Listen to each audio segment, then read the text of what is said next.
Evangelho de nosso Senhor Jesus Cristo, segundo Marcos. Glória a vós, Senhor. Naquele tempo, Jesus partiu com seus discípulos para os povoados de Cesareia de Filipe. No caminho, perguntou aos discípulos: quem dizem os homens que eu sou? Eles responderam: alguns dizem que és João Batista, outros que és Elias, outros ainda que é um dos profetas. És um dos profetas. Então ele perguntou: e vós, quem dizeis que eu sou? Pedro respondeu: tu és o Messias? Jesus proibiu-lhes severamente de falar a alguém a seu respeito.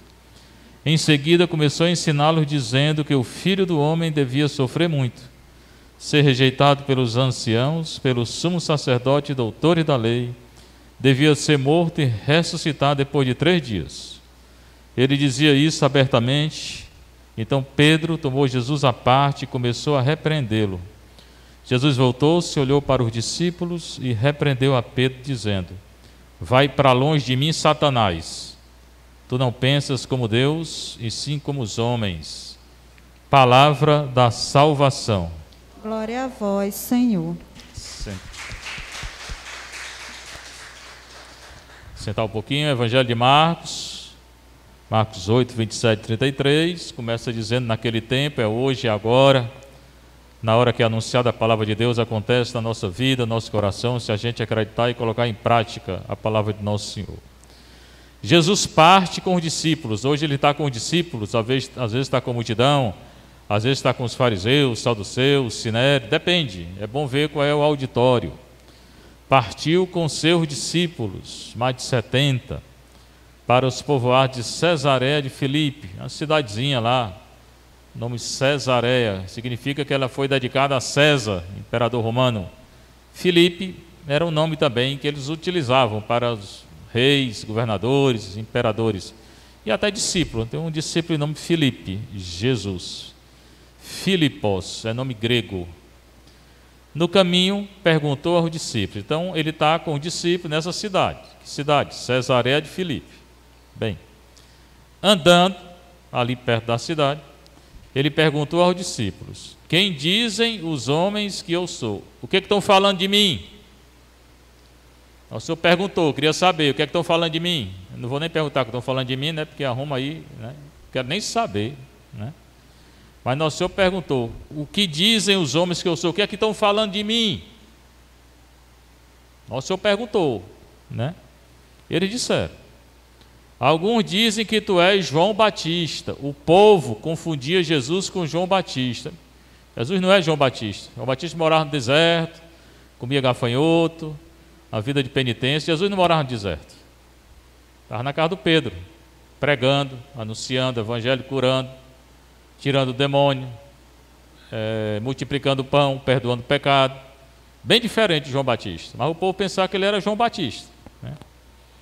Outros que és Elias. Elias é um profeta do Antigo Testamento. O estudo que eu fiz 12 anos de Roma é só sobre esse Elias aqui.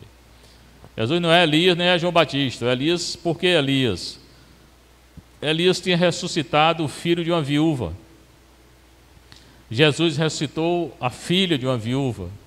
E Jesus fazia aquilo que Elias tinha feito. Elias tinha multiplicado a farinha da viúva, Jesus multiplicou o pão. Então, por isso que eles confundiam Jesus com Elias. E Elias foi arrebatado, não morreu. Assim fala a Escritura Sagrada. E eles acharam então que Elias tinha voltado. E era Jesus, ou Jesus era Elias que tinha voltado. E João Batista, o Herodes tinha mandado matar, pensava que Jesus era o João Batista que tinha voltado. É o povo. Bota a cor na cabeça, pensa que está certo. Outros ainda que és um dos profetas. O Jeremias, Isaías, um profeta. Por quê? Porque ele falava como profeta.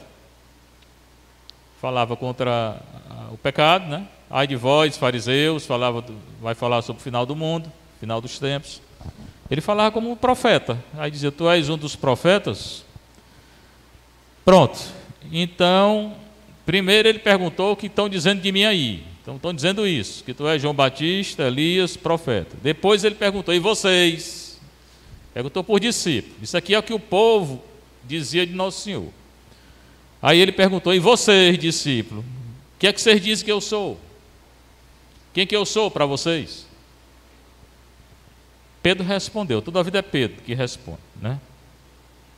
Para o bem e para o mal. Aqui ele vai responder a coisa boa e depois uma coisa ruim. Tu és o Messias. Messias é uma palavra hebraica. Mashiach, Meshiach. Mashiach quer dizer ungido. Não é nome próprio, não. Como é o nome de Jesus? Jesus Cristo. Não, errou. O nome dele é Jesus só.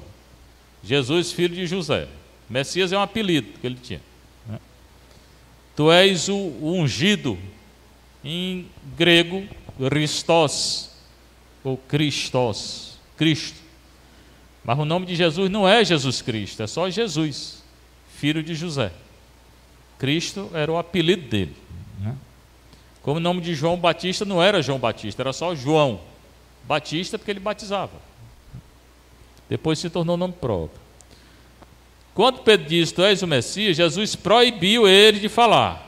Fique tudo calado. Já tenho dito, Jesus não gostava de internet não, nem de WhatsApp. É o contrário, né, da maioria dos padres de hoje, né? Gostava do silêncio, gostava de estar com pouca gente. É assim Nosso Senhor, né? Gostava de muita algazarra não, de confusão não. Primeira vez aí que que não tem educação interrompeu a missa. Vamos contar quantas vezes. Então Jesus proibiu severamente que eles falassem a alguém. Pode ficar tudo calado aí. Quero que divulgue não. E obedeça. Não se eu tenho esse negócio de dizer as coisas e não obedecer não. Hoje é a mania de dizer e o povo não queria obedecer. Pois na igreja obedece. Se quiser obedecer, não entra na igreja, né? Obedecer o que a igreja diz. E aí ele tem que obedecer, né? Em seguida começou a ensinar os discípulos, dizendo que o filho do homem, que é ele, devia sofrer muito. O filho do homem é aquele do Daniel 7, 13, 14. Quando ele esteve lá no Sinédrio, que os judeus estavam atrás de alguma coisa para prender, acusar, e não tinha nada. Quando o Senhor diz: vereis o filho do homem vir na nuvem dos céus, aí eles ali condenaram Nosso Senhor. Porque esse filho do homem é uma figura escatológica, do final dos tempos. E Jesus se identifica com isso, e eles consideraram isso uma blasfêmia. Como se Jesus dissesse, e estava dizendo mesmo, que ele era Deus. Essa foi a condenação à morte de Nosso Senhor. Em seguida, então, começou a ensinar dizendo que o filho do homem, que era ele, devia sofrer muito. E sofreu na cruz. E a gente não quer sofrer, né? Uma coisinha de nada já reclama. Ser rejeitado pelos anciãos. Você está sendo rejeitado? Eu estou sendo rejeitado, coitadinho de mim. Nosso Senhor também foi. O que você está reclamando? Eu sou desprezado por todo mundo. Nosso Senhor foi, mais do que você. Então, não ache ruim. Vença, como ele venceu. Deixe quem despreza, deixe desprezar, né? Ser rejeitado pelos anciãos, pelos sumos sacerdotes, doutores da lei. Jesus foi rejeitado por todos, por todas as autoridades da época. Todo mundo de autoridade rejeitou. Grande parte, maioria. E condenou à morte. Nós não fomos condenados à morte ainda. O que está reclamando? Devia ser morto, foi condenado à morte e ressuscitar depois de 3 dias. Terceiro dia, ele ressuscitou. Quando a gente aceita tudo aquilo que vem, que Deus nos dá, que a gente sofre, 3 dias depois ressuscita. No terceiro dia ressuscita. Não é que não pode reclamar, não pode. O que está errado a gente reclama mesmo, né? Mas vai levando à vontade de Deus. Ele dizia isso abertamente. Dizia lá na frente dos discípulos. Está falando com os discípulos. Então, quando ele começou a falar que ia ser rejeitado, desprezado, morto e ressuscitar, o Pedro, que não entendia nada, chamou Jesus e disse.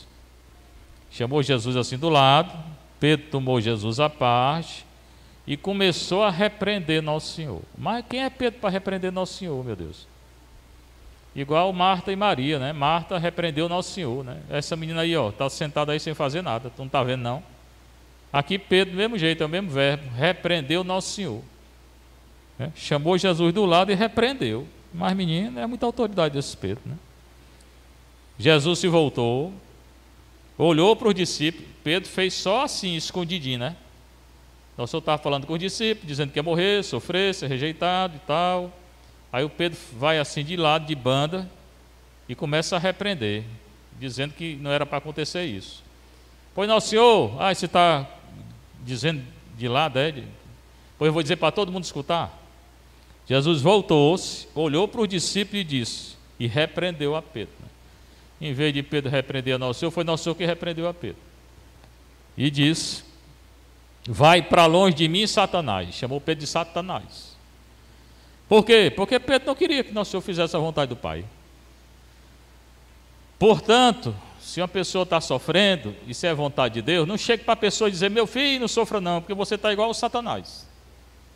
Foi o que aconteceu com Pedro aqui, né? Nosso Senhor estava avisando que ele ia morrer, sofrer, ser rejeitado. Aí Pedro disse que isso não aconteça. O que Nosso Senhor disse? Vai para longe de mim, Satanás. Então é bom a gente, antes de falar as coisas, numa situação às vezes difícil, rezar antes, que está falando é besteira. Muitas vezes está falando é besteira para a pessoa. E acha que está abafando. Não tem vida de oração, para que vai falar? Né? Acho engraçado, muitas vezes as pessoas dizem, quando a pessoa adoece, diz, quando ficou bom, graças a Deus. E se morreu, é graças a quem? É ao cão?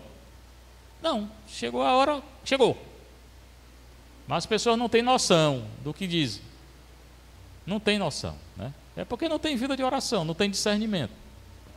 O grande dom é o discernimento, né? Se Jesus está dizendo que ele vai sofrer e pronto.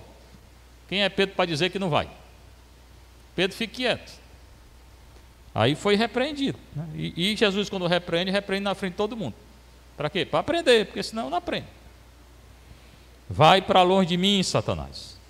Tu não pensas como Deus, e sim como os homens. Então Pedro queria salvar Nosso Senhor. Mas quem é Pedro para salvar Nosso Senhor? Se Nosso Senhor não morresse, não tinha salvação para nós, nem para ele. É uma grande besteira que Pedro disse aqui, né? Tu não pensas como Deus e sim como os homens. Então, cada vez que a gente não pensa como Deus, a gente é igual ao Satanás. Hoje a igreja corre o risco de não pensar como Deus, de inventar leis humanas e substituir as leis divinas pelas leis humanas. Como esse mundo velho aí, cheio de pecado, não precisa nem ir muito longe, a gente fica escutando esses barulhos, tudo é do Satanás, né? E eles achando que estão abafando, né? Mesma coisa, estão botando dentro da igreja. As coisas do mundo. As orgias, bebedeiras, pecado, adultério, homem com homem, mulher com mulher, mesma coisa, do mundo está entrando na igreja, né? E consagrado, defendendo isso. Aborto, eutanásia, destruição de natureza, legalização de droga. É o mundo que já entrou na igreja. É não pensar como Deus, é pensar como os homens. Quem pensa assim está condenado. Ou dentro da igreja, ou fora da igreja, está condenado, é o mesmo. Aí a carta de Tiago. Nós estamos nessa carta faz uns 4, 5 dias. Agora já é 2, 1 a 9. É que Tiago diz hoje: meus irmãos e irmãs, a fé que tendes em nosso Senhor Jesus Cristo glorificado, não deve admitir acepção de pessoas. Ele está dizendo que na igreja, acontecia isso na igreja dele. Na igreja dele, quando entrava um rico, todo mundo se levantava e dava o lugar para o rico. Ou o rico, ou o prefeito, ou seja lá quem for. Quando entrava o pobre, deixava lá atrás. Porra, ele disse, vocês estão condenados, quem fizer isso. Hoje faz a mesma coisa. Chegar o governador aqui, corre tudinho. Bota logo a primeiro lugar. O governador para estar lá atrás. Para ficar na frente é quem vem todo dia. E tem esse negócio, não. Para o Nosso Senhor fica na frente os pobres, não são os ricos, não. Certamente o rico que ele condena é o rico que não ajuda o pobre, eu já disse. O rico que ajuda o pobre é pobre, tem um coração bom. Mas o rico que é rico e não ajuda ninguém vai para o inferno pretinho. Pretinho não, pode ser ir até colorido, mas vai. Vai, mas vai, né? Por quê? Porque não ajudou. Quis tudo para si. Esse está condenado? Tá. Não se arrepender? Tá. Mas o rico que ajuda não está, vai para o céu. Não deve admitir acepção de pessoas. Então ninguém pode tratar bem um porque é rico e tratar o outro ruim porque é pobre. Confesse, está fazendo isso, né? Aí ele conta exatamente esse fato. Imaginai que na vossa reunião, igreja, assembleia, entre uma pessoa com anel de ouro no dedo, bem vestida. Entrou um ricão aí com anel de ouro, mostrando o anel. Olha aí, pessoal, meu anel de ouro. Bem vestido, e também um pobre, com a roupa surrada, a roupa rasgada, né? E vós dedicais atenção ao que está bem vestido. A gente só dá valor ao que está bem vestido. E às vezes é muito mais ladrão do que os ladrões que a gente conhece. Porque rico mesmo, quando é ruim, quando rouba, rouba para se acabar. Não rouba celular não, rouba é 1 milhão. Olha, 1 milhão, 1 milhão hoje é nada, 100 milhões de reais. É o que eles estão roubando aí. Tudo de paletó e gravata. Deixa de conversa, mulher. Oh. Tudo de paletó e gravata, roubando 100 milhões. Deputado, senador, governador, prefeito, tudo. Difícil encontrar um que tenha vergonha nesse meio, né? Pode ser que tenha um ou outro. Mas depois, quando acaba os governos, está aí os escândalos. Desapareceu tantos milhões, tantos milhões, tantos milhões. Já aconteceu aqui no Ceará. Dinheiro que era para construir banheiro nas comunidades carentes, desviaram o dinheiro, né? Prefeito, mulher de prefeito. Ah, vergonha danada. Seria bom que o destino de uma pessoa dessa fosse uma cintina durante 1000 anos, bem pequenininha, para ficar ali sentado, né? Não roubou? Não foi isso que roubou, né? Pois tirou dos pobres para botar dentro do bolso. É o que acontece nesse Brasil, toda hora. Vão pagar, quem rouba paga. Então, vós dedicais atenção ao que está bem vestido, dizendo: vem sentar aqui na frente, fica à vontade, para quem? Para o rico. Enquanto para o pobre dizeis: fica aí em pé, né? É mesmo que está vendo hoje, né? Ou então, senta aqui no chão. Quer dizer, o pobre manda ficar em pé, sentar no chão, o rico bota logo a melhor cadeira. Isso é discriminação, está escrito na carta. Discriminação entre pessoas, né? E a gente fazendo isso, a gente se torna juiz com critério injusto. Não é nem juiz não, é juiz julgando mal. O juiz é Deus, você não é Deus nem eu, então você não pode julgar. Você não pode julgar o pobre mal e o rico bem. Não pode. Além de estar julgando, que não é você que tem que julgar, é Deus, ainda está julgando errado. Porque Deus favorece o pobre, não favorece o rico. Volto a dizer, o rico que não liga para o pobre, né? Meus queridos irmãos, escutai, ele continua. Não escolheu Deus os pobres deste mundo para serem ricos na fé. Deus escolheu foi os pobres. Não foi os ricos que não estão nem aí para os pobres, não. Deus escolheu foi os pobres. Está na carta aqui, né? Para serem ricos na fé e herdeiros do reino, que prometeu aos que amam, foi. Deus escolheu os pobres, para que os pobres tenham fé. Mas é pobre também que tem fé. Tem pobre aí que é sem vergonha, né? Às vezes tem condição, não quer trabalhar. Pois tem que trabalhar. Paulo vai dizer, quem não trabalha não come. Não quer trabalhar não, pois agora passa fome. Pronto, aí aprende. Certamente se está doente, se não tem condição, é outra história. Mas tem saúde, não quer fazer nada. Também esse nosso Senhor não quer não, né? Vós desprezais o pobre, a comunidade dele, né? Desprezava o pobre, deixava lá atrás. E ele continua: não são os ricos que vos oprimem? Geralmente é. Quem oprime o pobre é o rico, né? Haja vista essas leis aí, né? É uma vergonha o salário mínimo, por exemplo, né? O salário mínimo de R$1.000, 1.100, sei lá quanto é. Quem é que vive com 1.100? Às vezes a pessoa é 1.100 para 4 pessoas. Como é que pode? Não vive. Pode adoecer, porque o remédio, só de remédio aí seria o dinheiro todo. E os ricos ganham 100 salários, 200 salários, 200 mil por mês, 100 mil por mês. É muito errado esse negócio, né? Não são eles que vos arrastam aos tribunais? São os ricos que fazem isso, né? Que condenam o pobre. Não são eles que blasfemam contra o nome sublime, contra Deus? O rico, quando não quer saber de Deus, blasfema Deus, contra Deus, fala de Deus. Entretanto, ele termina: se cumpris a lei régia, a lei de Deus, conforme a Escritura, amai vosso próximo como a vós mesmo, estáis agindo bem. Então, o que eu tenho que fazer? Cumprir a lei de Deus, que ele chama de lei régia. Lei régia é a lei do rei. O rei é Deus. Qual é a lei régia do rei, Deus? Amar o próximo como a nós. Então, não é fazer discriminação. É acolher todo mundo, né?